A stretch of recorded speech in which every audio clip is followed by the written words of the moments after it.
Welcome, everyone, to the Sonoma Spiel. My name is Tim, and it's a very lucky day for you because we have a fantastic guest. And I know, every week I say we have a very special guest, but this time I actually mean it. You literally said that on the podcast we listened to. No, stop. What? Literally. No, but this time I really mean that we have a very, very special guest who is not shy with opinions. Arden, how are you? I'm so fine. Thank you, Tim, for having me here at this last minute. Yes. I'm wonderful to be here. You were like my Hail Mary guest. The other guest, unfortunately, right. had a family emergency, so thank you for doing this. Super glad to be here. Your full name, Arden Bucklin-Sporer. That's it. With Oak Hill Farm. That's right. And I just feel like we missed an opportunity here because Sporer, I was thinking of mushrooms, so you should have gone mushrooms. That should have been brought up to you before. But what is Oak Hill Farm? Tell me what this is. Oak Hill Farm is it's one of those old Sonoma properties, big ranch, 730 acres that extends from Highway 12 all the way up to literally Cavedale Road. I did not know it was that big. Yeah, it's really big. It looks really small. I know, from the road. It's really not small. It's big, and but of course the part that we all know is the valley land, the agricultural land, right, where we have our Oak Hill Farm of Sonoma business. Got it. But in a sense, while that is important, and of course we love our business, and we love that we are able to grow things that people are interested in buying, and beautiful flowers and that sort of thing. But it's really this other large chunk of land that has been put aside by my parents for wildlife corridor. Oh. And it's under easement, so Sonoma Land Trust holds an easement on it, so it'll never ever be developed. Got it. Is that the part that goes back up in the hills? That's exactly right. Right. So it's like Oak Hill Farm plus wildlife preserve or something like that. Exactly. Right. Just land that, sort of, to be super honest, was burned. Patchily by the 2017 fire. Right. And so, to be honest, it's in need of a lot of resources like and regeneration help in order to get it back to, to sort of the wonderful oak woodland manzanita scrub that's what it was. So that's what it was. And now it's got a lot of dead and dying and standing dead timber and that sort of thing. So we're working on that. But I think the wonderful thing is that we have this business on the property that in some way helps support the renovation or sort of pulling together of that part of the land itself. Yeah. So let's talk about that because Oak Hill Farm, I printed out the history and then you told me you wrote that. So I was like, it's so well written. It's so informative. I'm kind of proud of it, actually. That a man named Otto Teller was there, but his name was Mose to neighbors. Otto was Mose. And I don't know, I can't really remember the story about why he was called Mose. Like short from Moses? Yes, no, it was from, I think it was was he found in Sonoma Creek in a basket? Something like Betty Boop or something like that. It was Mysterious Mose. Oh, okay. So some cartoon, I wish I knew, but I don't really know. I should probably look for it. It says that he didn't suffer fools gladly. He did not. He did not. He was a big, imposing guy with big ideas, wonderful. He was a sort of proto-ecologist. He was really way before it was something that the rest of the world was thinking about. He was organic. He was into organic. He was regenerative. He was, was making a lot of, big decisions about how to run his land. That was not the. Was this like in the 70s during the Back to the Land movement? 60s, 70s, and he was quite a bit older. In the 60s and 70s, he must have been, I don't know, 60 maybe, something like that. So he was sort of an old guy, but he I say that. I know, I'm like laughing now. Like he was so old. He was like so 50 years old. Like I'm older than that now, but he seemed really old to me then. But he was an irascible guy who, had a lot of power. He could get people on the phone, get Secretary of Agriculture on the line, and stuff like that. Yeah, no, he was kind of connected. Okay, and he got stuff done. And to get stuff done, right. And so he says he was appalled by the use of things like herbicides and pesticides and kind of moved to like a more natural. Right. Is it like maybe what we would call like permaculture or something? Or permaculture more... feels a little not quite right, but I think he just believed that he believed that poisons were really, really bad to put on the soil, and Are they? and he also was really concerned about water use and was watching streams in the Sonoma County dry up. And as I'm sure you read, I mean, it is really incredible to me that in the 40s and 50s, Otto or Mose moved here. Because the fishing was good in the streams. Like for steelhead or something? Trout fishing? Trout fishing, yeah. Okay. And that, of course, is not a thing anymore. Right. So, that's a pretty profound change to see in, a number of decades. So, right. I think that's what really fueled his desire to be, to sort of think about the environment more than the rest of the world was thinking about the environment then. Probably a little ahead of the time. Yeah. And then did your family buy the farm from him? No, he married my mother. Oh. Got it. Okay, that's how you know this guy. He's my okay. stepfather, yeah. Otto was my stepfather. Okay. And we were, when they married, I was in college, and all of us were 4 siblings, and we were by and large, out of the house. Okay. Certainly out of the house, or on our way out of the house. Right. But I would say that Otto, and my mother was that way too, Ann Teller, and a lot of people in the valley know my mom. She was, quite a force in the valley for the same kinds of things: wildlife corridors, clean watersheds, protecting land. Otto and so passionate about the place. Super passionate about the Sonoma Valley, really. And Mom and Otto. They were the first, our land, our Oak Hill Farm is the first piece of property that was ever put into easement with the Sonoma Land Trust. So, can you explain what easement means? Because I'm not a land That's a really good question. Easement means that it's basically an organization like Ag and Open Space. They buy easements, or Sonoma Land Trust. They buy the development rights to a piece of property. Okay. So those development rights are now completely separated from the property forever, whatever that means. For a very long time. For a very, very long time, right. Certainly our lifetimes and our children's lifetimes. Okay. And that means it can never be developed. It's roadless. I mean, we have a few trails up there, but generally, by and large, it's roadless, and it's really left in its natural It's kept in state. a wild state. Yes, exactly. So that way it's part of the ecosystem. And exactly. And you mentioned there's no roads, but I imagine there are paths that animals use. There's Absolutely, probably animal roads that we can't really see. As it turns out, there are a few roads that, there's there are some old roads, and as it turns out, animals like roads as much as we do. They don't like ducking under brush. No, they follow them, don't they, all the time? Right, yeah, it's clear. When I go on a morning walk, I go on an old railroad right away, and you can see the scat from the animals that have been in the vineyards. Exactly. Exactly. Like, it's grapes ready. The foxes and the bobcats love it, but they just go right along those human-made right-of-ways. They love them. Exactly. Of course. You can see why. And they say, I heard this long ago, and it really struck me, is that the paths that are made by animals are the path of least resistance. So it makes sense. You want to spend as little energy as possible getting from A to B. Right. And so that was, of course, the same way that Native people traveled the land, and that's what our national highway system is. A lot of our roads follow. Yeah, exactly. I think urbanists call it desire paths when you see people walking across a lawn. Yeah, right. And you're like, you actually should have built a path there. Right. Exactly. Because that's desire. I like that. Desire path. Desire of course, path. People are going to pretty much, and animals are going to always take that path of least resistance. Which makes sense there. Yeah. So now, tell me, we've gone through all this time, but now you have a working farm there. We do, and that was set up. Otto, he had all sorts of different schemes back in the day. And one was to grow greens for, that you put into bunches of flowers. If you decompose a bunch of flowers, you'll see all these greens. And so we used to sell them by the bale, too. Wait, so instead of the flowers themselves, those little weird things that would go around to make a bunch. Exactly. And so florists buy that because, that's cheap. It's that smelly stuff. Well, myrtle, yes. Myrtle. Is that crepe myrtle or is that different than myrtle? No, that's crepe different, yeah. Myrtle is one of them. Eucalyptus is another one. Yeah. There are a ton of them. Viburnum. They're just a ton of green things that for some reason just fill out a bouquet, make a bouquet look larger, more, and also those greens make the colors pop. And they smell good. Yeah, and they're not flowers because flowers are expensive. So you were the supplier of the background stuffing of a bouquet. Right. That's what Oak Hill Farm was for many years before. They called them back greens is what they called them back then. The old back greens. Yeah. Okay. Oh, yeah, Otto. He was growing the back greens. But we have literally acres of myrtle on the farm. We don't know what to do with it. Is myrtle a bush or is it a tree? It starts out as a little bush. We harvest it, but if you let it go, it becomes this big menace. Really? Big, gigantic, menacing bush. It's like this was a great crop until it took over the farm. Right, exactly, right.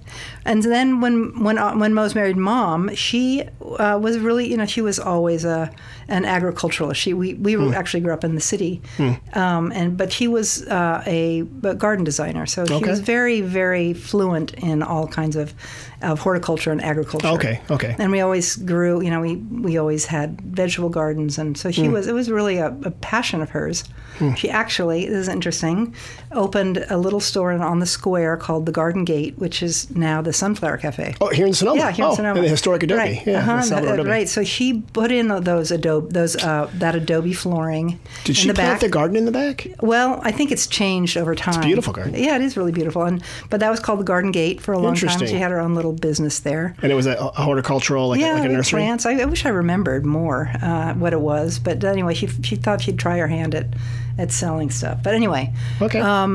And then she came along, and one of the things that's really true is that there were many Mexicans who were working on the farm, 30 or so Mexicans that were living there, and all, nobody was managing anything, and it was a little bit, I think, I'm trying to think of the word Mom would use, but it was, a little untethered.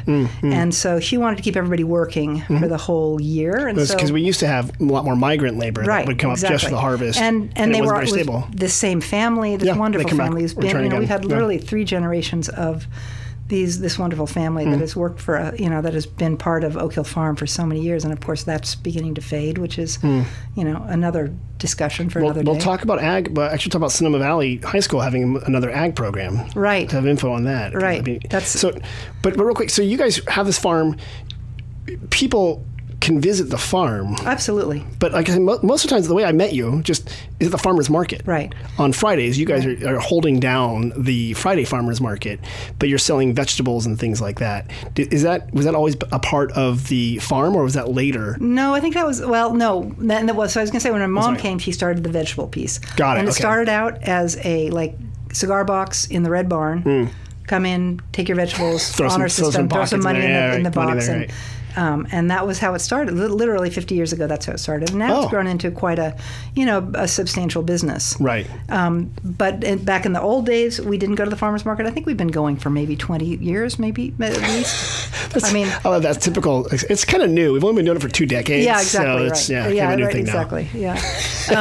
But. So those are really our two. That's our main source of income is growing vegetables and flowers in the Red Barn. And So people can come visit the Red Barn. Yes, usually it's the first Saturday of the month or the second, third. It's different every Saturday. Every Saturday from 9 to 3. Got it, from 9 to 3 during spring and summer. Yeah, we start in April usually. Okay. April all the way to the last weekend before Christmas. So we'll be buy your wreaths and get all sorts of stuff. Exactly, and we have really beautiful handmade wreaths, and the flowers are I think unparalleled, as is the as is I think the produce, just fantastic. And I not to go too off, but I want to say one thing that is just an amazing, wonderful thing for us is that in our family, and I think because my mother was an agriculturalist, I suspect that my niece, my brother's daughter, became involved in agriculture at an early age, in her early 20s,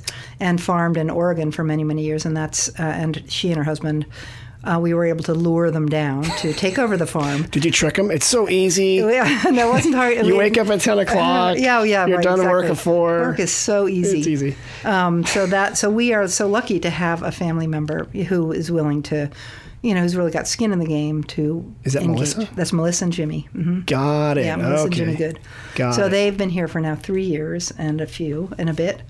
Brought their kids down they were farming in Oregon. Oh, really? Got them to hook they them relocated down here? Relocated down here, threw their kids in school mid-year. You tricked them. You got them. You're like, this is so much fun. I think it's mutually beneficial, but they are so good at what they do. Oh, good. And we're so lucky to have them. I mean, what family's got farmers in it? No, that's what, I'll talk about it now. I saw in the paper that Sonoma Valley High School has this agricultural program, and they're trying to get job-ready students. So they have kids here who are you have 4-H and FFA and stuff like that, and that's good. But like the next generation is like, or the next step is like actually getting on the farm and working stuff like that. And this is in our local newspaper, the Sonoma Index Tribune, or the IT as some people call it. Yeah.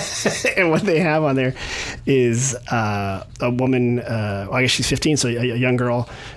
Getting her pig ready, Nelson, for the Sonoma County Fair, and kind of doing all the stuff right there. And it's just these kids who are learning about the business of farming and then being ready to work on farms, because maybe you don't have to go lure nieces and nephews from Oregon. Maybe you can, We are so all over that. I mean, that is, of course, is the biggest challenge of what we do, is finding people to work in. And one of our great feeders is SRJC. Oh, right. They have a really good ag. They have a farm out in West County at Schoen Farm.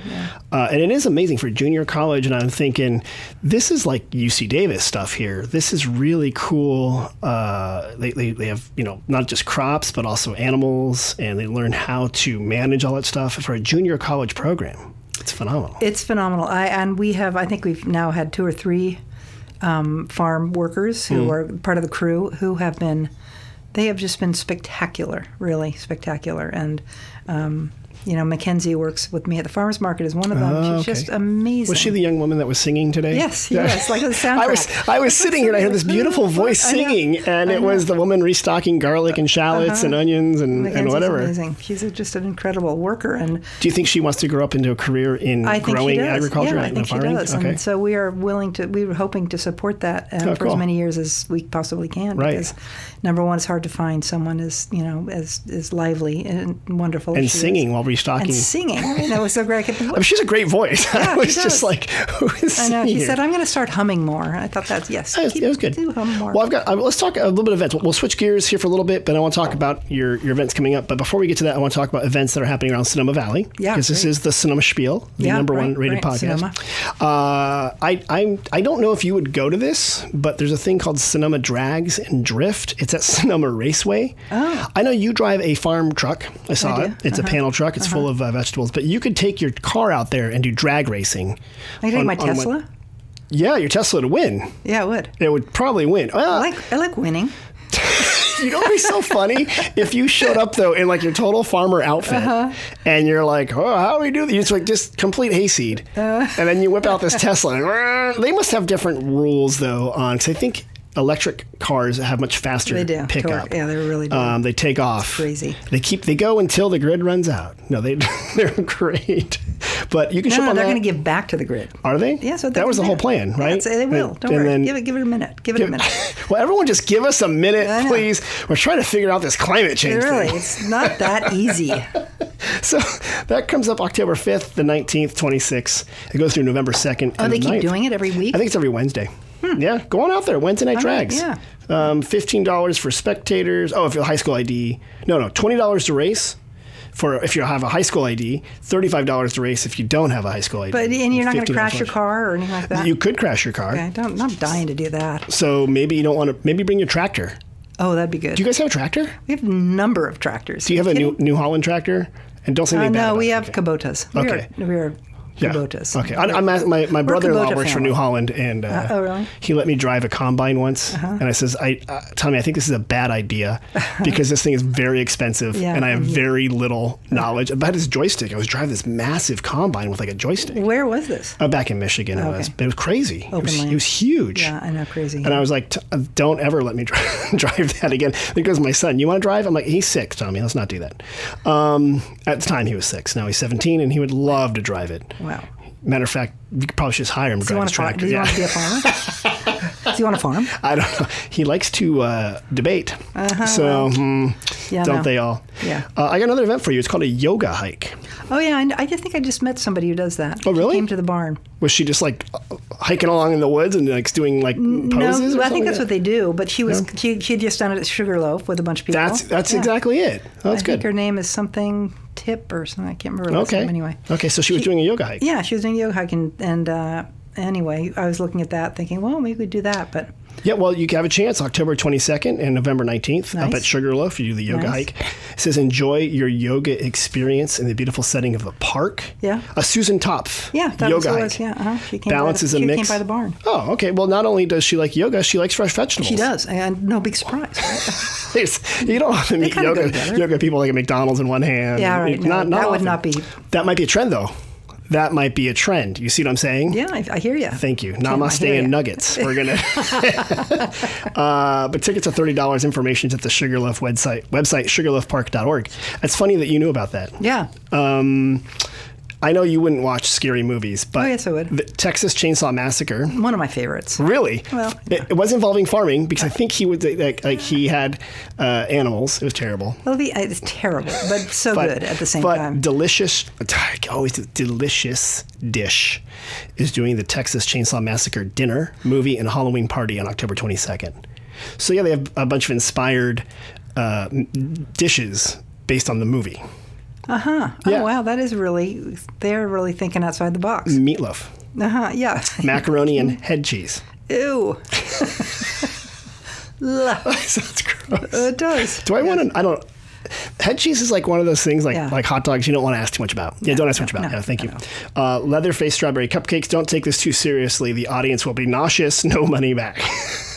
So it looks like it's gonna be fun. Sounds fun. Where is it? So where are they? At delicious dish Dish. over there on Arnold Drive. Yeah, right. So that's very clever. That's thinking outside the box. It is. Think outside the box. Speaking of boxes, which are like barns, which reminds me of the Red Barn.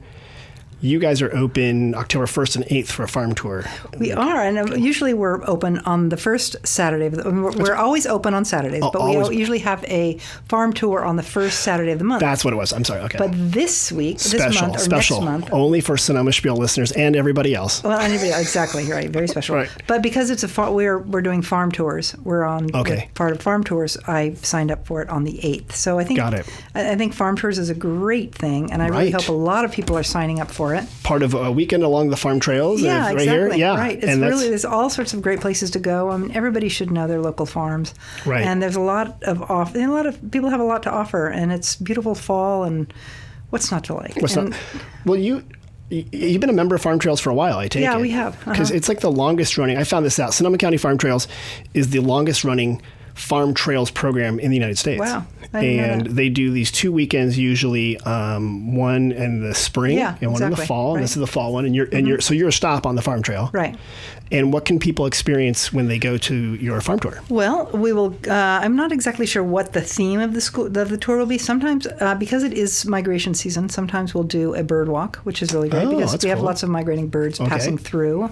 And so that generally sort of selects for people who are interested in birding. How do you make sure the birds will show up in time for You the just tours? don't know. It's always a crapshoot. Unleash the robins. Yeah, no. Okay. No, there's so many birds.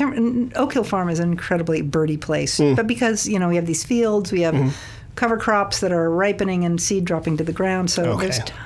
there are always tons of birds. There are lots of hawks and, anyway. We have a lot of hawks. Yeah, it's great. I saw one get a dove once in my front Nice. yard. Probably one of those invasive Asian collared doves. I was walking out, and my son was there, and his friend was walking up, and like between us, these feathers. Amazingly loud, isn't it? Yeah, we were both like, "What just happened?" And I looked up in the oak tree across the street, and there was the end of a dove and a hawk. I'm like, that was like nature right in front of us. Red It was in tooth and claw. Yes, and it was like both terrifying and amazing at the same time. But so you will have a bird tour. I'm sorry. I don't know Anyone else? I haven't really decided. I did Okay. it last year, and it was people liked it. They came. They think it's brought a their good idea. binoculars. They, and that way you kind of walk through the fields, and Birds are you very talk, big right talk now. a lot about ecology and how to keep the place extremely bird friendly. What can you do to enhance bird populations and things Right. like that? So it's an interesting topic in my mind, but maybe not for everybody. But we'll do. I mean, I don't know. Birders are weird. No, you know what? I'm actually seeing, especially here in California, where aridity is one of our features. So Aridity? aridity, you like Yes. that? Yes. So having maybe not the same wet, verdant lawns that people used to have, Right. and I see people putting in more natives and Mediterraneans, Right. but then you see more birds because you have more diverse Right. options, Right. and so your front yard becomes a miniature bird. Isn't that the best? Arboretum. I don't know what the word is, but yeah, it becomes a really neat spot for it. Habitat. Habitat. Oh, look at you with those fancy biology words.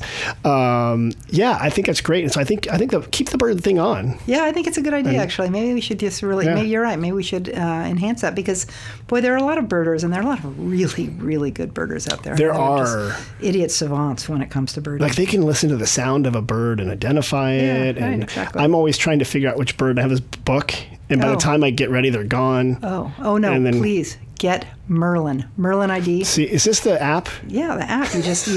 You can press sound and it can do it. It does a sonograph. Oh, it can listen. Because I'm like, do I have to chase the bird with my phone? No, sonograph. Just sit still, hold still. Merlin. It records the sound and it'll tell you that is. Hold on, Merlin. If you want to sponsor this podcast, it's really, and actually I've tested it because I've done this for a while. Right. I don't know why we're talking about birding, but here we are. we spiel about everything on the show. I literally because I'm a pretty good birder by ear, and I have tested it. I've tried to trick it. It is just amazing. Really? It is spot on. I've never gotten an incorrect You can call. do an entire Merlin walking tour of the farm or something like that. Or we can. There's a guy up in Glen Ellen that records animals. Oh yeah, I know that guy. You do? I want to get him in here. Because he has like all these recordings from all around. Yeah, no, he's the one who is noticing through his recordings some of the biodiversity the diminution of bird song of the dawn chorus and that sort of thing. The dawn chorus. Yeah, oh, that's Bernie Krause. I think it's Bernie Krause? Yeah. Good job. Name, yeah, I'm going to find it. Bernie, if you're listening, and I know you are. Yeah, no, I've been out at dawn with him and a class, and really? Listened to the dawn chorus, which happens in spring. It starts at as the sun begins to come up. Is that like the mating chorus of the birds saying? It is the territorial, probably more. Yes, mating definitely, but also territorial. Oh, I'm learning a lot from you. You should work in agriculture and farming and stuff like that. I should, yeah. I know. Well, let me read what the Farm Trails is saying about their event, and I think you'll be a part of it. About it. Yeah. It says, join us for the weekend along the farm trails when local farmers and producers open their gates and barn doors to offer a taste of life on the farm. It says you can meet farmers, you can pick pumpkins, apples, and flowers, pet farm animals, see how cheese is made. Not head cheese. Learn about beekeeping, flower growing, and ag-related topics. Do you guys have bees on your farm? Okay. Bees, you keep them, not just natural bees, but like... no, we have hives. Hives, yeah. We have hives. Look at that. Those things. Hives. You can make flower crowns. You can tour farms. There's lavender fields and shop from the farm stands and taste delicious locally grown and made food libations. So registration are free, but they do recommend people register because sometimes there's limited parking at some of these other farms. Right. I know not all of them have acres and acres like you do, but there might be some farmers like the one further up the valley, Flatbed. Yeah, they might not have a big space for parking and stuff like that. There's a couple farms in Sonoma Valley. I know there are, and I think there are, and I see more of them, and I look at them and think that's so great, and then I think, wait, that's competition. I will tell you what. The good news is I ate this morning. I'm going to eat this afternoon, and I'll probably eat again. That's true. As long as you eat vegetables, I do. Yeah. Well, it's that time of year, and actually we should be back when we start talking about like root vegetables and like good menu items and stuff like that, because it's almost that time when Zinfandel season starts, right? Yeah, when we start putting like potatoes and rutabagas and I don't know, other vegetables that you know of that I don't know of. Shallots, is that a vegetable? It's a vegetable. Yes, of course it is. Okay. What's a pumpkin? Absolutely. Well, it's a fruit, technically. So, and that's my segue to Pumpkin Day, October 15th at Oak Hill Farm from 9 to 4. Can you tell me about Pumpkin Day? I can. Okay, good. Can I ever? Although we're thinking about it more and more. But okay, so here's what we know. First draft. Okay, here's what we know. Yeah. We had a very successful pumpkin year this year, as opposed to last year when we couldn't grow one to save our lives for whatever reason. Who's your pumpkin farmer? Jimmy Good farmer. is check him out on Jimmy's Giant Pumpkins, I think is his Instagram. Anyway, he's growing these enormous pumpkins. I mean, he wants to grow the biggest pumpkin in the world. And he also wants to. Crazy. He wants to. There's these things called where you pumpkin floats, where you get inside the pumpkin and you paddle. The longest one is like 100 miles down the Mississippi River. Or something so you make like a pumpkin raft. Yeah, and not a raft, but like a boat because you're sitting ship. in it. Yeah, and somehow gourd canoe. Yes, right, exactly, right. A rub-a-dub-dub. He wants to make a pumpkin canoe. Yeah, or so he wants to make some kind of record with a pumpkin. So this year he has grown some really big pumpkins named Beyonce, which is too hilarious. Yes, Whereas Beyonce when you the look at pumpkin. this, it makes you kind of think of Beyonce. Beyonce the pumpkin. And I think that's the variety. Oh, okay. And then another one is Cardi P. These are not varieties. I think they are, actually. Are they? This is fantastic. I know. I think they are. I mean, I don't think he made that up. I mean, he might have made it up, but I don't know. He's the next. He is a pumpkin guy. The pumpkin I've people. never seen anybody so excited about pumpkins. The reason why I like talking to Jimmy is because I have failed miserably at pumpkins. Oh, yeah. And Well, it's hard. They're hard. I don't know why. Like, I once had great pumpkins when I didn't try to grow them, but just out of the compost pile. Yeah. I had phenomenal pumpkins. Okay. Why did they grow so well? Because I ignored them? On the compost pile. On the compost pile. They require immense amounts of compost. Yeah. They you to grow that big gigantic fruit, as it is a fruit. A fruit, yes. It has to have, it really needs a lot of nutrition. And so compost, it's a ridiculous amount of compost. Yeah, because I got great ones. And then next year, expensive gone. to grow. So you guys are going to have on a pumpkin day, though. People can come get their pumpkins and see the Cardi P pumpkin. Yes, and we're going to open one up so you can put your little babies inside, and it's a hilarious cartoon. Oh, who is it? shot. Ann Geddes. She would do those photos. Yeah, of exactly, like pumpkin that. babies. Right. Oh, I love that. Put your baby in a pumpkin. There you go. Whatever. We'll find something like that. Okay, but we've also got we've picked all of our apples, and we have a apple press. Oh, we're going to great. make apple cider. Is this one of those basket presses? Like a yes, real? it is. Okay. We're going to make some delicious apple cider. So bring your own container. Okay. And get. How some do I juice. ferment it into hard cider? Talk to Jimmy. That's what we did with last year's. Yeah. Shut up. Yeah. Like, so maybe come behind barn. We'll be sipping it behind the barn. That's right. He's like, this is apple juice, but Tim, come over here. Is apple cider. Right, exactly. Oh, really? So you guys can actually do that. You can make cider. Well, we can make it for ourselves. We can't sell it. I'm not saying you can sell it. Yeah. Obviously not. Attention ATF or ABC exactly, or whoever. You know what? It's so funny because people are like, it's so highly regulated. Like, but if I put a bucket of grapes in my garage and squish it, it will become wine. Yes, it will. It will not be delicious wine. No, it will not. But it will. And everyone has accidentally fermented something. Yes, exactly. On their kitchen counter. Yes, exactly. When you go away for vacation Right. or whatever, you're like, so you have apple pressing. I see Mike the baker. Mike the Bashker. Yeah, so it's everyone should know it's Mike the baker, BAKJR. Yeah, exactly. That's how he spells it. Is it Hungarian? I don't know what. Maybe what it sounds like, I don't know. But he's at the farmers market next to you often. Yes, he is. He's like a Sonoma. I don't know. He seems like he's like a national treasure. He makes the most insanely delicious bread, wood-fired pizzas, and wood-fired pizza and things like that. So we'll be selling that. Great. And what else?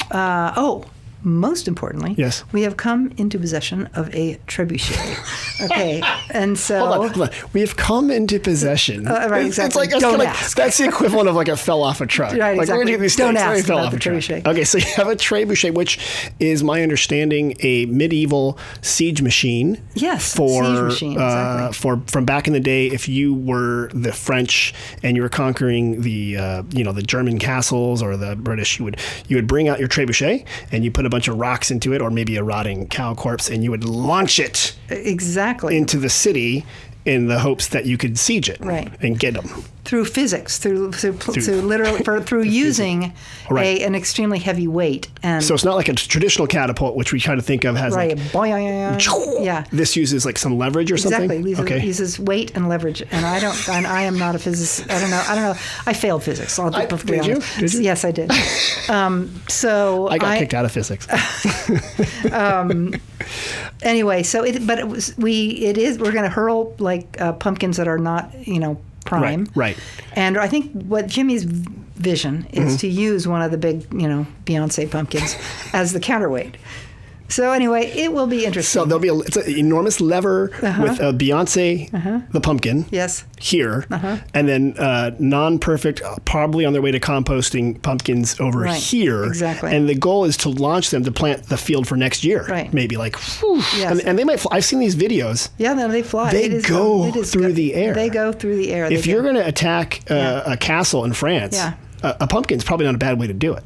Well, I think flaming something or other would be better. We're not going to do that. Right. But you can imagine that a flaming hay bale. Actually, now I think about it, a pumpkin might be bad because then the people being besieged would just make pies. Yeah, exactly. They're like, oh, thanks, they're throwing food at us. Okay, and so people can come see that October 15th from 9 to 4. 9 to 4 on the hour, every hour. The pumpkin trebuchet. Yeah, we'll do it. We'll launch it every hour on the hour. I mean, it's all. This is all a bit of an experiment. 1 o'clock and all's well. Exactly. Foing! Yeah, that kind of thing, right? Exactly. Are you going to have big targets in the field? Where I don't know. them? We haven't really thought about that, but that's a good idea. We could do that. Across the way from you a little bit, I believe is Biarcone or Little Fim. Literally across maybe the way. You could just say Avasti mateys. Yes. And then warn them. Yes. And just start taking out some of their Sauv Blanc or something like that. Right over the highway. Wouldn't that be good? So the child in me would love to see that. I would love to see pumpkins flying over Highway 12. The practical, responsible adult in me says, don't do that. I'm as the person who is managing the insurance. Whose name is on the COI? Yeah. Yes. No, thank you. But we will flung it somewhere, and we haven't really figured out where we're going to flung it. But you will see it. It'll be fun to see. Hopefully, make some videos. I was looking at the Instagram for the pumpkins. They're enormous. Yeah, they're good. And your Facebook page has enormous pumpkins. How do people find out about Oak Hill Farm information about Pumpkin Day? Where do they go? I just put it on the website in a rather sort of. It was quickly just put it on there, and in the Red Barn Store page. On the page, under oakhillfarm.net. Yep, oakhillfarm.net. That's what I thought. So that's a good one there. Yep, everything you need to know about Oak Hill Farm is right there. Well, that's also a good segue about everything you need to know, because you've been here for how many years? Well, I shouldn't ask. You've been here for more than 5 years? Well, I mean, we've been part of, we've come to Sonoma our whole lives. Mm-hmm. When I was a little kid, we had. You grew up in the city. I grew up in the city. We had a ranch up at the top of Pythian Road. Oh, really? Yeah. Oh, okay. Mm-hmm. My grandmother bought it back in the 50s. Okay. And we eventually built a house on it. And it's this very remote. Like where Oakmont is now? Or the way other up in the Mayacamas Mountains on the other side. Okay. Yeah, it wasn't Oakmont. But I remember when that was prune and walnut orchards. Yes. And when we first bought it, that's what it was like. That's when I was a little kid. And, we had horses up there, and we were utterly, completely, entirely feral. Wow. It was wonderful. Yeah, wonderful thing. So, but I guess what I'm saying about that is, as many people, right. I think that we feel like, in a sense, we grew up here. Mm-hmm. We were betwixt and between, but that it's really been quite a thing to see the changes that have mm-hmm. occurred in the Sonoma Valley, and not all of them bad, and we have to accept that things are going to change. Things change. Try not to be the curmudgeon. You can't step in the same river twice, as they say. Exactly. Like there's always change. That's right. Well, will you at least indulge me with answering some questions that we get from visitors? Sure, absolutely. And then I'll ask you, because you've been here a while, you know stuff. Yeah. You know a lot about animals and birds and growing things, and maybe a little bit about winery, I'm guessing. You've been to one or two. My brother's a winemaker. My son's a winemaker. Oh, this is going to be a good one then. Yeah. Here's the first question. I just heard this question before he came in. These people were visiting from Boston. Uh-huh. Well, actually, no, Buffalo. One was from Buffalo, one was from Boston. Which is the best winery? Oh, Bucklin, for sure. You know what's funny? It's unfair, is that you can answer that one, right? No, because people ask us, and we have 100 wineries that are all our favorites. That's funny. Okay, I'll say two. I love that you said Bucklin. That's so great. Good job. Okay, tell me. Well, I say that because number one, because it's my brother. Well, actually, we're all of us siblings. 4 of us are the owners. My brother is the winemaker. Mm-hmm. And it really is. It's like one of the oldest vineyards in Sonoma County. And, Will, my brother, he's just not the most out, he's just not out in the world that mm-hmm. much. That's not exactly accurate. But, to get to have a tour of Bucklin, mm-hmm. which is not a winery, it's actually just a vineyard. Okay.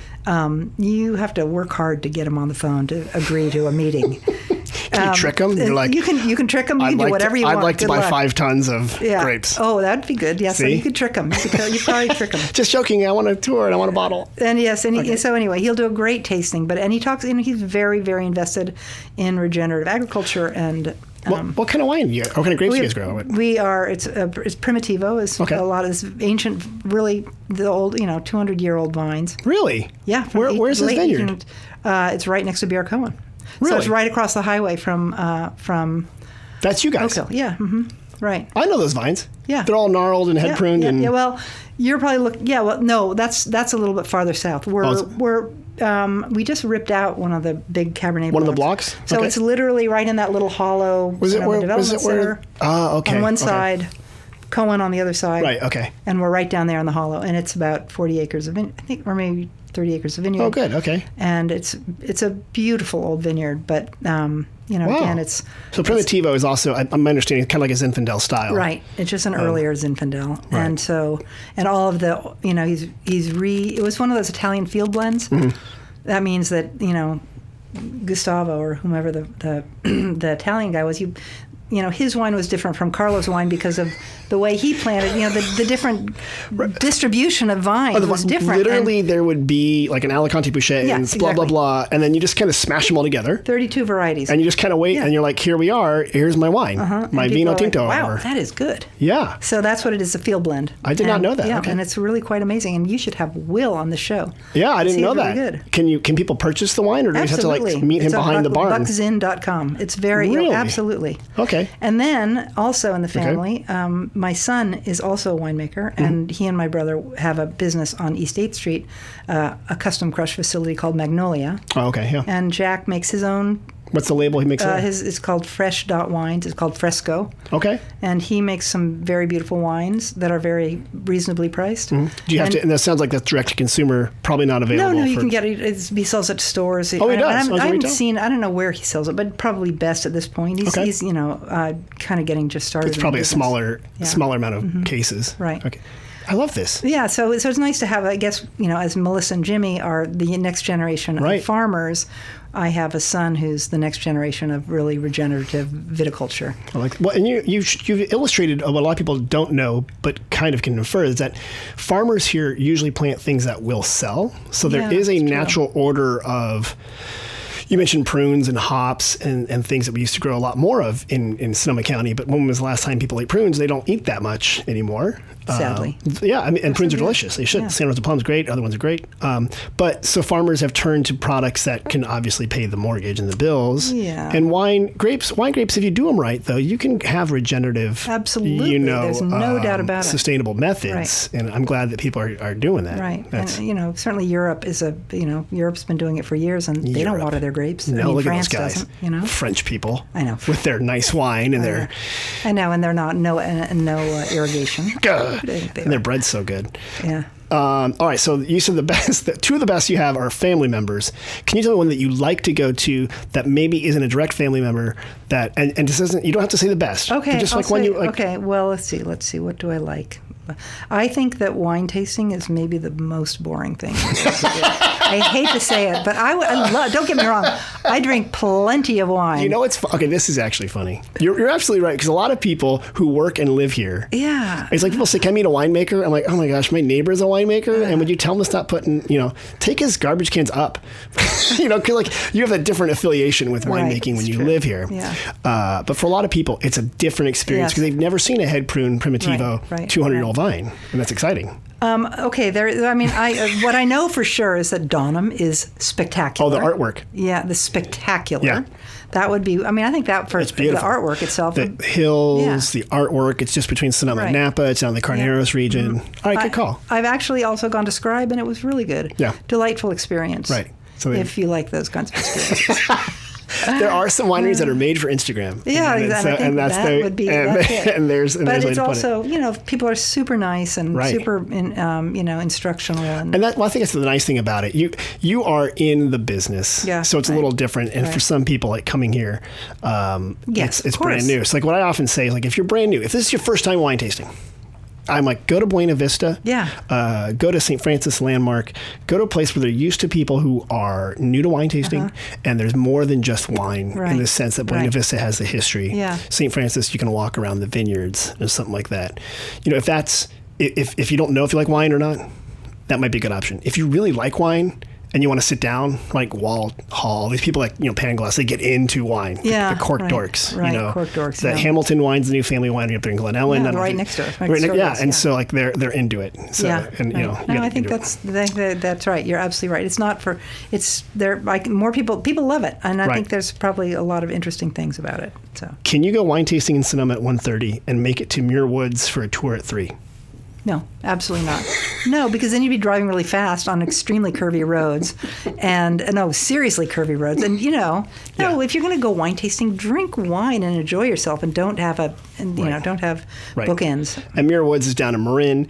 A lot of people go there to see the redwoods. They're famous. Maybe see the redwoods first, and then go. That's a great advice. Or sometimes we tell people go to Armstrong Woods. Yes, exactly. Muir Woods. Meh, it's great, but you have to make a reservation. Right. It's you have to drive. I mean, the roads are really fun to drive if you're driving a Tesla. Right. Really fun to drive.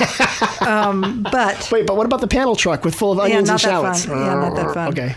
But you're right. Armstrong Woods is fantastic. Right. I mean, I think it's over equally in Guerneville. as good. It's less crowded. The river's right there. It's gorgeous. It is beautiful. Gorgeous and accessible. A couple more questions, and then I can. When she has a couple more questions, you're done. So you ready? Yeah. These come from Facebook. Oh, good. People walk in, they ask us, they text us, they ask really? us on Facebook. Okay, good to know. Yeah. See, on Facebook, this is from Lindsay. She says she's visiting Sonoma in late October, staying in Santa Rosa, so I can be in the middle of Sonoma and Healdsburg. Yeah, nice. We'll be there for 4 days. Wondering what kind of weather and what kind of weather will happen and clothing to pack. So what happens in late October here? Oh, okay. Well, it's cold mornings, warm days, cool evenings. Oh, I like that. That's what in the evening. Cold, warm, cool. Cold, warm. So layers is what you want to wear, Lindsay Right. Z. Wear warm layers. Wear layers. You can peel them off and then put them back on. I love it. And then she asked us, do any of the towns do anything for Halloween? So she must be here on Halloween. I mean, you guys have your pumpkins. You can that's a little early before Halloween. Yeah. We do I should say we do the Spooktacular on the plaza. There you go. Where we do invite kids to trick or treat. Like a kid thing. It is. It was actually made. It's a local thing. It's for kids. A lot of kids who live outside of town might not have sidewalks. Yeah. So we said, let's just do a thing where they can go around the plaza. That's nice. The plaza is perfect. It's a lot of fun. If you guys want to set up a table, you're always welcome to. But candy. We have no. You can hand out shallots. You can hand out poblano peppers. What else did I saw today? Jalapenos. Here, little what else? child. Have I a saw. jalapeno. Don't bite that. What else did I see? I saw on my walk today to your farmer's market stand carrots. Yes. D'Anjou pears. I know. But you're a kid and cucumbers. You're getting Here's an Armenian cucumber. Or a carrot. Yeah. Here's some little gem red romaine and red fire lettuce. Sure. No, that's. I thought it was a good idea. You've seen kids, when they sit around with their haul, throwing out the stuff they don't like. If you grew avocados, which are hard to grow here, yeah, but we could. I think that with global warming, I know pretty soon. What an opportunity! It's going to be avocados and bananas. Yeah. Okay, Georgianne. And you don't do this, but she wants to know what's the best way to get wine home. Do you box it up and ship it? Can you bring it on a plane? Yes, you can. You may bring it on a plane. I do believe you can just. There are shipping cartons, shipping boxes, shipping box, which is a case of wine in a bigger, in a bigger case. And do they just put like a bunch of socks around it, or how do they keep it from? I'm not sure exactly, but it totally can be done. And I think that wineries will be. I'm sure that any of the bigger wineries would be able to accommodate that. And they could either do that or just ship it directly to you. Right. Well, that's kind of expensive, but They can do it, but you can bring it home. But some people, it can be expensive, but it pays for itself if they join the wine club and they're getting wines they can't normally get. Right. Or a lot of wine, especially around November. Yeah. Here's a tip, everybody. Around November, the wineries are making space in their warehouse. Yes, they are. So that's when the time to buy wine, and oftentimes they'll do $1 shipping. And then again, so October, November, December are high purchase times for wine, but then January, February, March, you can get some really good deals if you want, and also do cheaper shipping. So just going to bring that up. That's good. You heard it here first. That's good. Right. We heard it from Tim. There's something you didn't tell us. What? You are a published author. How to Grow a School Garden, a complete guide for parents and teachers? Yes, that's true. How did you find that out? You wrote a book. I did. And I love school gardens. My kids had great school gardens. They probably. And I love this. Good. So what's his story? Why are you not telling us this? Story. Well, because it was sort of in the past. Well, I started an organization in San Francisco working with San Francisco Public Schools, and we were fortunate enough to get a big bond measure passed in San Francisco, whereby we got $14 million to build school gardens in every school and every public school in San Francisco, and we school gardens. I say what I really mean is an outdoor classroom, really more an outdoor classroom than a school garden. Of course, it is a garden, right? But when you call it an outdoor classroom, it has a little bit more, gravitas, shall we say? The grant money rolls in. Yeah, a little bit more, which was a really fun, really incredible experience. And then we went with a number of colleagues I began an organization called Education Outside. And we hired AmeriCorps. We're an AmeriCorps program, so we hired kids out of college, trained them how to teach science outside in school gardens and maintain school gardens and keep them going. It was a really wonderful, vibrant time. It was fantastic. So San Francisco is laden with school gardens. It is. And that was that. And you're the Janie Appleseed of gardens. Janie Appleseed. That's good. That's good, Tim. Thank you. We wrote this guide, which is it's still available on Amazon. No, it's good. I think we haven't we published it twice. We probably went through 2 printings. Oh, did okay. Yeah, we sold a very decent number of copies. Okay. And it got great ratings. Yeah, you know what? Got good ratings. I got to tell you something. You're probably a really good writer, but you're a horrible publicist for yourself because what you're supposed to do is drop in. Oh, and I wrote this book. Oh, right. Pshaw. Yeah, I'm falsely modest. You know, one of those false modest people. I'm so shocked. How did you find that on the internet? Well, Arden, I've really appreciated having you here. It was super fun. I'm glad you ran in from the fields at the last second. Brushed my hair. You did. I mean, you were literally selling, basil and all the things when I first went to you this morning and said, "Can you be on the podcast?" So I really appreciate it. It's fun going to the farmers market. I love seeing our clients. Oh, it's great. It's so fun. If people want to find more information about your farm again, can you tell me how they can find you online? Yes, you could go to www.oakhillfarm.net, and Perfect. There's our website, and that's or email us, and we'll answer your questions, and hope to see you on any Saturday from 9 to 3, or more specifically on October 15th for Pumpkin Day. Pumpkin Trebuchet Day. Yeah, exactly. Great. Well, Arden, thank you very much. And if anybody else has questions about Sonoma Valley, please go to sonomavalley.com. You can also text us for questions, email us, put us on Facebook. And remember, everybody, if you're listening, make sure you subscribe to this podcast so we can have great people like all the best farmers in Sonoma Valley on it. Everyone have a great day. Thank you.